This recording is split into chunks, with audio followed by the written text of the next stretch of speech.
So let's talk about the perfectionism trap. You know what I mean? That feeling when your brain just refuses to let go of your most embarrassing memories. It's like it holds on with a grip of steel. We're going to look at why that happens and, more importantly, what you can actually do about it. Let's get into it. Have you ever been haunted by a mistake you made, like years ago? You know exactly the feeling. You're just trying to fall asleep and bam, your brain decides now is the perfect time to replay that super awkward thing you said at a party a decade ago. These little cringe attacks can feel so powerful, just popping up out of nowhere. Well, what's happening there is your brain's rumination engine kicking into overdrive.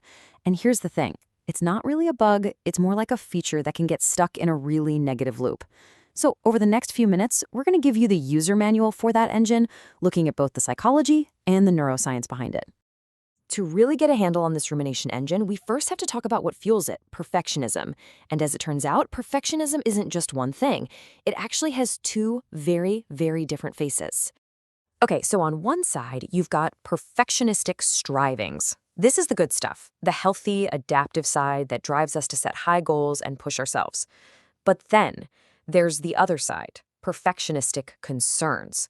This is the maladaptive side. It's all about that crippling fear of making a mistake, that constant nagging self-criticism, and this is the one that really fuels our rumination engine. If you want to see this in action, just look at the world of aesthetic sports. Think gymnastics or figure skating. You've got subjective judges and this incredible pressure for a flawless performance. That whole environment basically becomes a pressure cooker for these perfectionistic concerns. And the research on this is really clear. For athletes in these sports, having high perfectionistic concerns is a powerful predictor of feeling intense shame. It's a straight line. The more you obsess over not failing, the more shame you feel when you think you have. So what's the antidote here? Well, that same study points to a really powerful psychological tool, self-compassion. It acts like a buffer against this toxic cycle. We're going to come back to this, but first, let's take a look at what's actually going on inside the brain. So we've got the psychological trigger, right? Perfectionistic concerns fueling shame. Now, let's pull back the curtain and look at the neurological machinery that keeps hitting replay on those painful memories. Okay, I want you to meet the default mode network, or DMN for short. The easiest way to think of it, it's your brain's internal replay booth. It's this whole network that lights up whenever you're not focused on the outside world. You know, when you're just daydreaming, thinking about yourself, or remembering stuff that's happened to you. Its main job is to manage our sense of self. It handles our personal memories, helps us plan for the future, and processes all the information about, well, us. It's pretty fundamental to who we are. But here's the catch. In conditions like depression and anxiety, this network can go into overdrive. It becomes hyperactive. So instead of just gently reflecting, it gets stuck on, well, full blast. And when that DMN is overactive, it can trap you in this relentless loop of negative self-talk, just constantly replaying those cringe memories over and over again. This is the neurological basis of that rumination engine we've been talking about. So, what makes these memories so vivid and sticky? The main culprit is a stress chemical called noradrenaline. When you feel something really intense, like shame or embarrassment, your brain releases it, and it acts like an emotional superglue.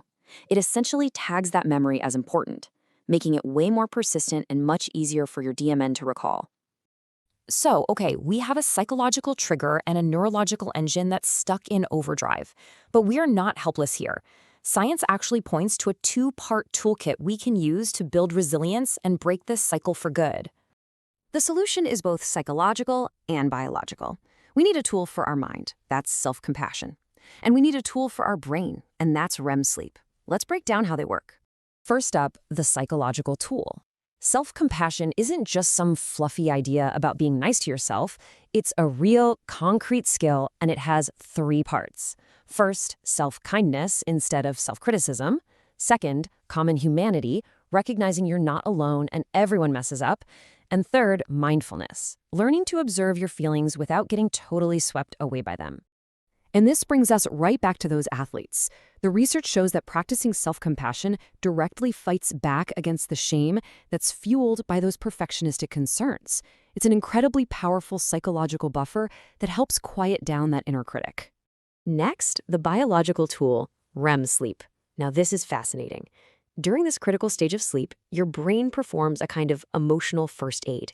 It replays memories, but, and this is the crucial part, it shuts off the release of that stress chemical, noradrenaline. The whole process acts like an emotional rinse cycle, helping to strip the painful emotional charge away from the memory itself. So let's put all the pieces together. Taming that inner critic isn't about pretending your mistakes didn't happen. It's about building a real system of resilience, using both your mind and your body's amazing natural processes. So, here's what you need to take away. Those unhealthy, perfectionistic concerns, they create a painful cycle of shame. Your brain's DMN gets stuck replaying these moments, which are made extra sticky by noradrenaline. But you have two powerful tools in your corner: self-compassion to change your mindset, and quality REM sleep to help your brain heal. Look, at the end of the day, this is not about never making a mistake again. It's about changing your relationship with your mistakes.